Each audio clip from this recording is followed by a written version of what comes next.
जी अस्सलाम वालेकुम दोस्तों, वेलकम टू पाक बारदून लाहौर।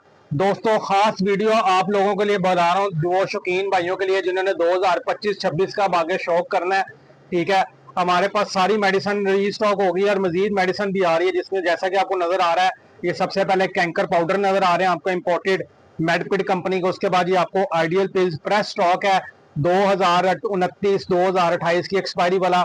मसल पावर का फ्रेश स्टॉक आ गया, रिकवरी कैप्सूल का फ्रेश स्टॉक आ गया, वीटाबोली आ गई है, सुपरा पिल्स आ गई है, सेंट्रम सिल्वर आ गई है, बूस्टेक्स 5 आ गया, कैल्सीलेक्स आ गया। ठीक है, ये सारी इंपोर्टेड मेडिसिन जो है ना हमारे पास रीस्टॉक हो गई है। जिस किसी भाई ने मंगवानी हो नंबर नोट कर लें, 030194520777। हर किस्म की आपको मेडिसिन, असेसरीज, तोतों की, कबूतरों की हमारी शॉप से इजीली मिल जाएगी।